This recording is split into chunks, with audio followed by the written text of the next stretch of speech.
छत्तीसगढ़ में ड्रग्स और nude campaign के मामलों को लेकर लगातार विवाद होता हुआ नजर आ रहा है। एक तरफ न्यूड इवेंट के लेकर सोशल मीडिया पर चर्चा शुरू हुई, उसके बाद बड़ा बखेड़ा शुरू हुआ और बखेड़ा शुरू होने के बाद पुलिस हरकत में आई। सोशल मीडिया में एक पोस्ट डाला गया था जिसमें न्यूड पार्टी आयोजित करने का जिक्र किया गया था। 21 तारीख का डेट बताया गया था, लेकिन उसमें यह नहीं बताया गया था कि कहाँ इस आयोजन को किया जाएगा, किस तरीके से इस आयोजन में लोग शामिल हो पाएंगे। इसके लिए सिर्फ एक लिंक डाली गई थी और उस लिंक के जरिए, उस पोस्ट के जरिए लोग वहां तक पहुंच सकते थे। लेकिन दूसरी तरफ पुलिस ने इस पर कार्रवाई करते हुए 24 घंटे के अंदर मध्य प्रदेश से एक आरोपी को गिरफ्तार किया है, जिससे पूछताछ लगातार जारी है। पुलिस का दावा है कि सोशल मीडिया के जरिए ठगी करने की कोशिश इस पोस्ट के पीछे का सबसे बड़ा मकसद था।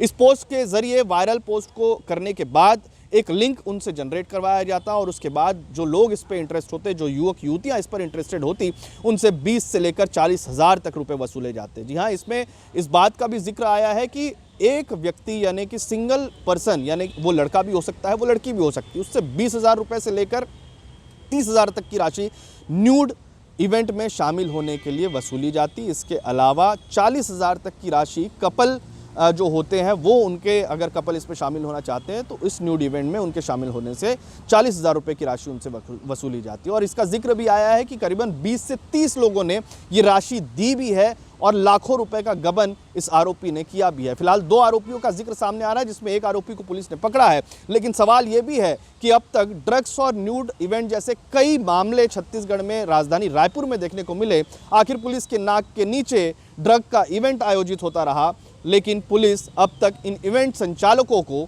पकड़ नहीं पाई, उनसे कोई खुलासा नहीं कर पाई। ड्रग के सिंडिकेट के मामले को लेकर जरूर 2 युवतियों के साथ में अब तक 40 से ज़्यादा लोगों पर पुलिस ने एफआईआर दर्ज कर उन्हें गिरफ्तार किया है। उनके पास से 1.5 करोड़ से ज़्यादा के सामान जब्त किए हैं। लेकिन जब न्यूड इवेंट जैसे इवेंट्स की बात आती है, जिसमें और भी कई इवेंट्स का नाम है, और भी कई ढाबे में संचालकों की तरफ से, फार्म हाउस में, इवेंट ऑर्गेनाइजेशन की तरफ से, होटलों में इस तरीके के आयोजन किए जाते थे, उसमें भी ड्रग्स बेची जाती थी, उसमें भी न्यूडिटी को परोसा जाता था, उसमें युवक युवतियों के साथ में अश्लीलता परोसी जाती थी। उसको लेकर अब तक पुलिस की कोई कार्रवाई, कोई खुलासा या कोई जानकारी सामने ना आना इस सवाल को जन्म देता है कि पुलिस के नाक के नीचे इतने बड़े पैमाने पर सिंडिकेट काम कर रहा है, लेकिन आज तक पुलिस उस पर कार्रवाई नहीं कर पाई है। फिलहाल जब ये खुलासा हुआ सोशल मीडिया के जरिए, तब पुलिस हरकत में आती है और उसके बाद एक आरोपी को गिरफ्तार किया जाता है। एक आरोपी की तलाश अब भी की जा रही है। पुलिस का ये दावा है कि ये पूरी तरीके से फ्रॉड इवेंट था, इससे पैसे कमाने की कोशिश की जा रही थी। लेकिन दूसरी तरफ जो हिंदू संगठन है, बीजेपी, कांग्रेस है, उनकी तरफ से लगातार आरोप लगाया जा रहा है कि इस तरीके के इवेंट छत्तीसगढ़ की संस्कृति को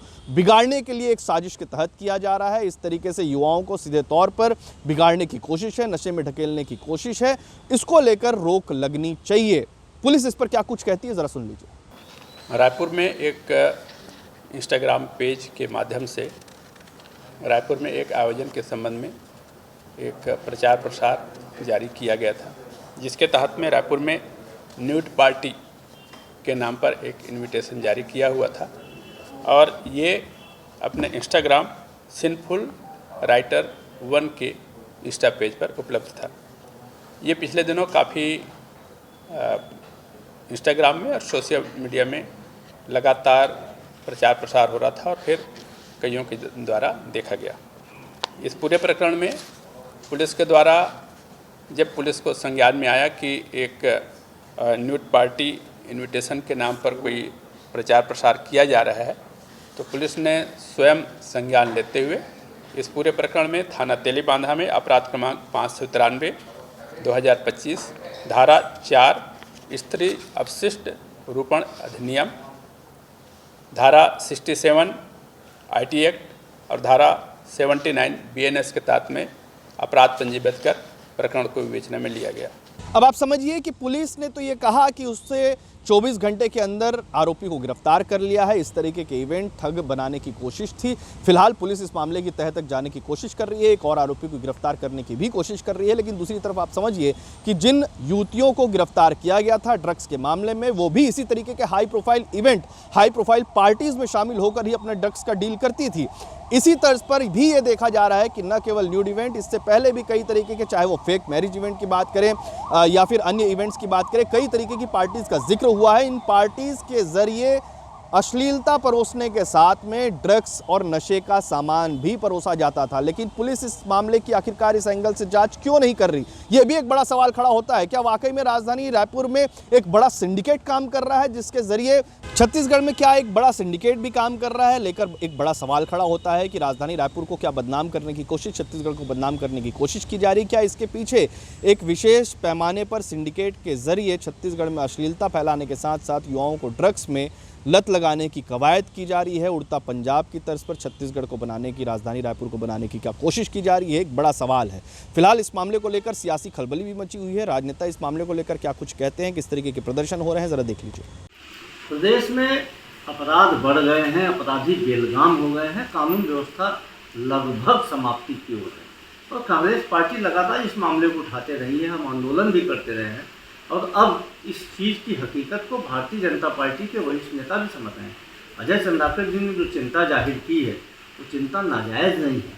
कोई भी छत्तीसगढ़ में रहने वाला शहरी, छत्तीसगढ़ में रहने वाला राजनेता इस बात से बहुत ज़्यादा आहत है कि प्रदेश में कानून व्यवस्था बर्बाद हो चुकी है, महिलाएं असुरक्षित हैं, आदमी गाजर मूली की तरह काटे जा रहे हैं।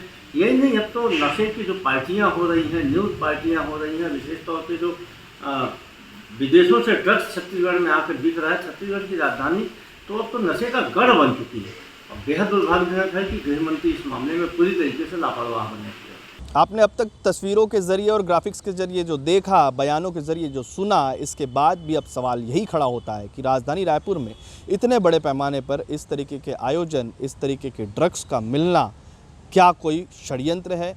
क्या पूर्व की सोची समझी साजिश के तहत ये तमाम कार्य किए जा रहे हैं? क्या युवाओं को इन लतों को आदत डलवाने की कोशिश की जा रही है? छत्तीसगढ़ में लोगों के जहन में इन सवालों ने घर कर गया है और इसके साथ में ही अब जनता इस सवाल को जानना चाहती है कि क्या वाकई में राजधानी रायपुर में उनके युवा सुरक्षित हैं?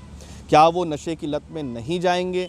क्या वो इस तरीके की पार्टी से लगातार उसमें शामिल होकर क्या संस्कृति जो उनकी है वो उसका आचरण खराब नहीं होता हुआ नज़र आएगा? ये तमाम जो बातें हैं वो अब छत्तीसगढ़ की जनता के जहन में घर कर चुकी है। हर कोई ये सवाल कह रहा है कि कब तक इस मामले पर प्रशासनिक कार्रवाइयाँ तेज़ होगी पूरी तरीके से ड्रग्स के सिंडिकेट को, या फिर ऐसी अश्लील पार्टियों को बंद और ख़त्म किया जा सकेगा? ये सवाल अब भी खड़ा हुआ। छत्तीसगढ़ से TV9 के लिए अमित मिश्रा।